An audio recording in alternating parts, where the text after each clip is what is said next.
Hi everyone, this is lesson 8 from Gospel Symbolism. We're covering the other pioneer temples, Manti and Salt Lake, this week. So diving in, again, these are my favorite resources for old temple photographs of interiors, exteriors, and things. They're very good resources to pull from. I highly recommend all of them, especially the bottom one, the 3D temples. That one is amazing to go through some of the interiors in a 3D model. It's much more clear and precise. Anyway, so Manti. Going along the lines of symbolism from last class, what do you see in this temple? What are the shapes of the windows, the fortress quality, the battlements, all of that? What are you seeing that's similar and different from the other temples that we've studied? Here are some of the blueprints. You can take a second and pause on those if you'd like to study those out. Here's some vertical shot of one of the towers there. You notice the windows on one side and the alcoves on the other.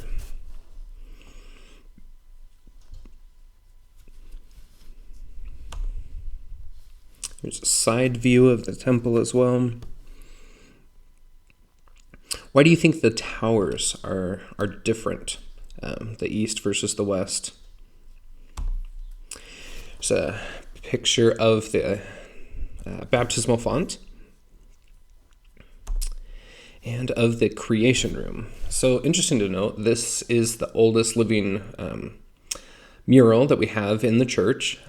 Other ones have been painted over or have fallen into disuse, but this one is the oldest living one that we have of the creation. Here's a zoom in of the famous pterodactyl in that mural in the creation room. This is the garden room.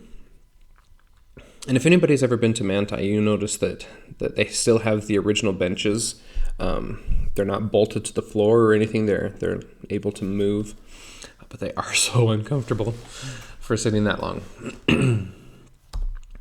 All right, this is the world room, and I've posted a link there to this content. It's very useful to go and look at some of these pictures.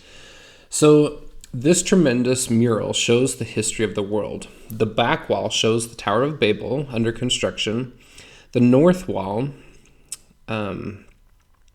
it generally follows the history of the Gentiles. One can see the crusaders, monarchs, explorers, and the poor and the destitute. There are silhouettes near the bottom. Along the south wall is the history of Israel with paintings of Abraham and Joseph and his coat of many colors, Moses, the pilgrims. Both of these histories meet at the east wall and on the American continent, where the Native American figure stands at the center. The Native American figure represents Christ with his open arms. Above him and the tops of the trees is a picturesque mountain valley, complete with a small city and a temple. The city represents Zion, not any place in particular, but it looks a lot like Manti, especially the temple. Here's a kind of a better description of all of those things that I just mentioned, where they're placed on the mural itself. And then here is a black and white photo, and there's more of these black and white photos in that link there. But when Minerva Teicher originally painted it, they went in and took photographs of all the murals and depictions in the world room, and you can see those there. Very interesting. It's one of the most popular murals in the temples. Anyway, all right. This is the Manti terrestrial room. Again, notice that there are no paintings or murals in terrestrial rooms, except for the one in Salt Lake. They have a big painting of the Second Coming, which we'll see here in a minute. But the Manti terrestrial room, it's a very blue motif, the blue carpet, the blue veil and things. But notice the ornateness of the the ceiling, the stalactite motif that is coming through in Manti and Salt Lake. Here was the celestial room. I'm not sure if they still have that same carpet or not. I don't even know if it's original. I've tried to find that out. But this is just opposite the terrestrial room. So let me go back, and you'll see the rounded curtains here. And these are the same rounded curtains, just the opposite side. So this is in the celestial room. Here's another view of, another angle of the celestial room. And this is the ceiling room. This is the one room in this temple that was set apart for the Holy of Holies when it's in use. This is the spiral staircase, the famous Manti spiral staircases. For a long time, they were the largest unsupported, like with a center support spiral staircase. It's an amazing engineering feat for early pioneers. The Manti assembly room. Again, notice the blue and the reds and the golds, along with white of purity. What symbols are you seeing through all of these pictures? Sometimes I get too caught up in the history and forget to talk about the symbolism. But make sure you go and pause on all these pictures and look at the symbolic elements that you're seeing. Get practice recognizing shapes, colors, repeating patterns, numbers. What we're learning in this class is all about symbolism. All right, the Salt Lake Temple. So we have 6 spires on the temple, which represent the power of the priesthood. We do have this recorded in multiple places of what they actually represent. The 3 spires on the east side are a little higher than those on the west. They represent the Melchizedek or higher priesthood, and the Aaronic or preparatory priesthood on the west side. So the 3 spires on the east side also represent the church's first presidency, and the 12 smaller spires on those 3 represent the 12 apostles. This is I just threw this one in there. This is the old endowment house. Before the temple was built, while it was under construction, they still carried out endowments in this endowment house. Notice that on the left side of the screen, there's a little lean-to kind of greenhouse. They would grow their own plants and things for the garden scenes in the endowment. This is the old reception area of the Salt Lake Temple. This room is still in use. Well, not that it's under construction, but it's still there. It looks a little bit different. They have a different desk and everything set up in there, but this is where you would come into the temple, check your recommends, and go right in. Inside that door is the staircase, and off to the right, the celestial room. All right, these are the old washing and anointing rooms. They have been changed since we have modified the washing and anointings, and so we don't use those specific rooms anymore. This is the baptistry in the Salt Lake Temple. Notice the ornateness of everything, even on a lower level. This is the creation room. And we'll be seeing that as we go through, above the doorways, there's always kind of like an eyeball motif. So you have the eyeball, and then you have the iris of the eye. Very ornate. Notice throughout the Salt Lake Temple that the corners of where the ceiling meets the walls and where the walls meet each other, they're curved. They're not like sharp 90-degree angles, but they notice how it transitions throughout the endowment ceremony. All right, this is the garden room. So very chartreusey, kind of weird green colors. It's very different in person, but these photographs kind of depict it a little different. But what are you seeing? Symbolic elements, the numbers, repeating patterns, colors. So Like before in the endowment house, we do have an example of the greenhouse that was placed on the side of the temple. Here it's just kind of like a little lean-to kind of thing. So the Salt Lake Temple is an example of one of 12 temples that were built with a 4-room progressive style design. The progressive style entailed patrons ascending from room to room, as this tour is illustrating, as a metaphor that teaches the gospel principles of redemption and ascension to God through his son Jesus Christ. So when the Salt Lake Temple was first built, the garden room was filled with real plants and foliage that were cultivated in a greenhouse that was adjacent to the garden room. Temple patrons would walk through the greenhouse annex to give them a feeling of walking through a real garden. The entrance to the greenhouse was through the curtained archways at the front of the garden room. So the temple greenhouse was removed in the 1940s. That was one thing in class. I was unsure of the date, and I went and found that out. It was removed in the 1940s. So here's the front view of the garden room. So you have the 3 portals, the archways there. So you have Satan's on the left, Jehovah and Elohim's on the middle, and Adam and Eve's on the right. So look at those 3 archways, and we're going to go back a photo and see those same 3 archways on the exterior of the building that are going to be behind that greenhouse built on thing right there. So you would walk through the one and come out through the other. But it's since been removed, and we just use this in a live endowment. It's acted out, and they go behind those curtains kind of to represent those things. But previously, all of the temple patrons would be going through those portals out into the greenhouse and back through. So just an interesting little tidbit for you. If you'll notice, up on the ceiling, the all-seeing eye with the hand clasp underneath, we have another slide of that as well we're going to go to, and we'll explain it there. So coming out of the garden room, you have the staircase. So that's the door to the garden room. So you come out of there, go up the staircase into the world room. Notice again the corners of the rooms, and from here on out, it'll be a little bit different. So notice the colors, patterns, symbols, repeating patterns, repeating numbers and shapes.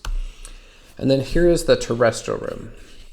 So again, like most temples, this doesn't have murals and paintings, except for in the back of the room there, or I guess on the right hand side, on the men's side, is the picture of Christ's second coming. But again, it's more about the ornateness of the room versus paintings and murals to become part of this world. So again, notice the shapes, the colors, the repeating patterns and numbers, just the beauty and grandeur of this room. Here's the view looking from the altar going backward. Again, you have that portal where Peter, James, and John ascend to heaven kind of thing back in the back. And then going into the celestial room. So we have this is on the right-hand side when you come from the veil and from the terrestrial room into the celestial room. There's 3 doorways there. So the left is a ceiling room for the living, although they don't do many living ceilings there because they do like to keep it open for temple patrons to wander through and things. And the one on the right is a ceiling room for proxy work, but again, we don't use it very often unless things are crowded. And then the middle one is the Holy of Holies. Here I have some different views of viewpoints of the celestial room. What numbers and colors and repeating patterns and shapes do you see? It's so ornate. The ceiling is by far the most intricate work in any temple, really. I have some pictures of it, but they're from different ages and stuff. Sometimes the colors are a little off. Here's more of a ceiling motif. But you'll see in person that all of the carved intricacies on the ceiling are grapes and olives They're bunches of those, and they're kind of in a stalactite formation. Very interesting. I don't know what that means, but I think that it's very symbolic. All right, here is the woman at the veil. So let me go back a few frames to show you where in context this is. So actually, it's better in this one. So the glassed mirrors at the back of that photo, that's the terrestrial room, and you come through the veil and through those mirrors kind of into the celestial room. And above that, there's that window, and then the woman at the veil is right above it. So Alonso Gaskell has a whole chapter in his book that talks about this woman at the veil, and I believe it's Temple Reflections is the name of the book by Gaskell, and he talks about the history and everything behind the woman at the veil. Some people think it's Christ. Some people think it's Holy Mother Wisdom. There's a lot of different things about it, but it was a gift to the church, I believe from the Catholic Church. And there's the cherubim and the seashell motif. Anyway, there's a lot to that, and I encourage you to go read that out of Gaskell's book. I have a copy if you want to come borrow it from me as well. Here, there's two separate photos separated by a white line, obviously color and black and white, but in the left-hand one, you can kind of see into the celestial room from the hallway, and you can see that woman at the veil in a little bit better detail. It's further away, but I included that photo to show like the border, the casing, that detail on there. It's very interesting. And then at the right-hand side of the image, this is the statuary group in the temple at Salt Lake City. This is from one of the original 10 slides, but they said it was in the celestial room. It's not there now, but it's very interesting. Hiram, Joseph Smith, different angels and cherubim. I would love to see that in person. I'm not sure where it's at. If anyone knows, please give me a shout out. And then this is as if you're coming from the garden room up to the world room. The world room is off to the left, and then straight forward up the staircase is the celestial room. And then off to the right, down this little hallway thing, is where the recommend desk used to be of the Salt Lake Temple. So this is the ceiling room. It's one of those ones off to the side of the Holy of Holies there. Just see how ornate and everything is. This is up above those windows. There's little harps. Those very interesting little detail. Here's the other ceiling room. I believe this one is the one off to the right. Notice the mural, or the stained glass there is different than this one. Then we have, this is the staircases in the, just off of the old main entrances that we don't access anymore. These are in those towers that go up. This is the area where the first presidency and the apostles meet. Their room, notice that there's an altar. This is an old photograph of the same room. This is the High Council room with the memorial window. The memorial window, I have another slide here in color, but it's hard to find a good picture of it. I've been trying, and I know that I've seen one before of it in a good, clear detail. But anyway, it's a beautiful window, but it's rarely seen by anyone because it's on one of the upper floors, but it's a much talk about thing. You can Google it. Here's a kind of a zoom of it. It's not great detail, but I'll keep searching for a good picture of that. All right, and then this is the assembly hall. Notice how it's similar and different from the old pioneer temples. We have the priesthood podiums on east and west, except these ones aren't the curved stands that the other pioneer temples have. These ones are like velvet topped like podium stands. Here's a view kind of looking from one staircase to the other. Here's a recent photo of the assembly hall without chairs in it prior to decommissioning and construction work. These are just some different angles and things that I found. But again, if you want more pictures, go to those websites that I listed at the beginning of the slides. But anyway, what numbers, shapes, patterns, colors are you seeing? Here's a view from one side, one of the pulpit sides to the other. And you can see above the pulpits one list. This one is the Aaronic priesthood versus the other side that's the Melchizedek priesthood.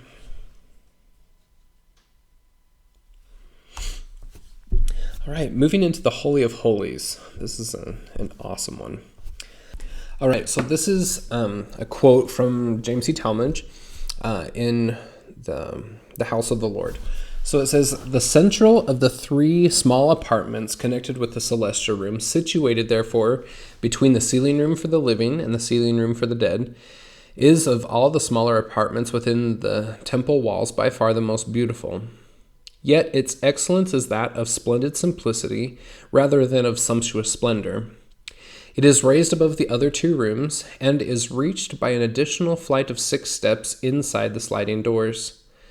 The short staircase is bordered by hand-carved balustrades, which terminate in a pair of newel posts bearing bronze figures symbolical of innocent children. These support flower clusters, each jeweled blossom enclosing an electric bulb. On the landing, at the head of the steps in another archway, beneath which are sliding doors. These doors mark the threshold of the inner room of the Holy of Holies of the temple and correspond to the inner curtain or veil that shielded the public view from the most sacred precincts of the temple or tabernacle in the earlier dispensations. The floor is of native hardwood blocks, each an inch in cross-section. The room is of circular outline, 18 feet in diameter with paneled walls. The panels separated by carved pillars supporting arches. It is decorated in blue and gold. The entrance doorway and panels are framed in red velvet with an outer border finished in gold. 4 wall niches, bordered in crimson and gold, have a deep blue background, and within these are tall vases holding flowers. The room is particularly without natural light, but it is brilliantly illuminated by a large electrolier and 8 side clusters of lamps. The ceiling is a dome in which are set circular and semicircular windows of jeweled glass, and on the outer side of these, above the ceiling, are electric globes whose light penetrate into the room in countless hues of subdued intensity." It's a very interesting description there, and here we'll see this is the upper part of it that he's talking about. So inside that, this is on a floor above the Holy of Holies, but you can see the windows that he's talking about and the globes, the light bulbs that shine in those windows. Just kind of going back and forth, you can kind of see the differences in the views. So this used to be the locker room, for lack of a better word, for the First Presidency Quorum of the 12 Apostles, where they would get dressed in their temple robes, apart from the patrons of the temple that have their own locker room kind of thing. Here's the doorknobs. Even down to the most intricate little things that you could have just had a regular doorknob, but even those are made ornate and beautiful, consecrated to the holiness of the Lord. Here's a cutaway of the temple. There's more pictures of this as well, but the church site has been down, and I can't seem to find the other pictures in large format so that I can blow them up. But you see, as you go from the bottom baptistry over through the garden room, and you ascend to the world room, the terrestrial and celestial, it's kind of forming a circular spire. It's ascending as you go upward in one continuous round. All right, and so here's some pictures of the all-seeing eye and the hand clasps. Now, I think it was pointed out to me that not all of these are from the Salt Lake Temple, but I'll have to go back and find exactly which one's the wrong one. But anyway, they are all examples of the all-seeing eye and the hand clasp. Somebody pointed out in class, I think it was my wife Courtney, that she asked, is the all-seeing eye always blue? A very interesting question. I wonder if there's symbolism in that. But sometimes it's on the outside of the temple, sometimes it's on the inside. But the all-seeing eye is always above the hand clasp. And we'll see that here. If you'll notice on the left-hand side, there's the all-seeing eye and the hand clasp, and it's pointing to the middle tower or spire, and the eye is above the hand clasp. So here we have the clouds of Revelation, where the clouds kind of represent the presence of God, and then the rays coming out of the cloud are the light and illumination that come from the temple. The beehive is on the ground floors. You have the sun, moon, and stars, and the circle in a square motif as well. You have the north, or the Big Dipper on the west side of the temple. Here's a picture of that. Those are actual stars carved out. I haven't found a good picture to know if they're inverted or not, or if they're right side up, but they are stars, and they form the Big Dipper there on the west side of the Salt Lake Temple. Here's an old view of the rooftop. Anyway, you can see that in a modern day if you're looking at aerial images, but this was an image that you didn't really see when these slides first came out. Anyway, I hope this has been interesting to look, go through a pause and ponder upon all of the colors, shapes, repeating patterns, symbols that you're seeing in all of the temples. The pioneer temples are rich with symbolism, as well as our modern temples, but I really like the pioneer temples. We seem to resonate with those a little bit more. They're more familiar with us. But anyway, it's been a fun class. This is the last section of Gospel Symbolism 101 that I've been teaching this semester. I would be more than willing to talk at length with you about symbolism in a greater context. If you have any questions, or if you want to hash some stuff out, symbolism is amazing, and it's absolutely essential if we want any higher light and knowledge from God. God speaks symbolically. Our alphabet is only 26 letters, and yet it can convey a lot of meanings and emotions with a few different combinations. How much more is God's language as we combine numbers and shapes, colors, patterns, festivals, feasts? There's so many things that God uses symbolically to teach us messages. And they're all there for us inside the scriptures and inside our personal scriptures, our patriarchal blessings, inside our temple scriptures. Each temple is a canon of scripture in and of itself. We have so many ways to communicate and hear the voice of the Lord, which President Nelson has been asking us to do. How do we hear him? I hear him through symbolism. I recognize now his language and notice its patterns in my life, and I'm able to interpret my own dreams and listen to prophets and apostles talk about their life's experiences and pull out the symbolic elements of it. In the footnotes of all the conference talks, there's many elements of symbolism that help us reach higher planes of learning. Anyway, my wish is that we'll continue along our symbolism path and our quest to understand the language of the Lord. As we do so, I know that the Spirit will confirm and edify truths to our minds and our hearts, and that we can better hear the voice of our Savior Jesus Christ.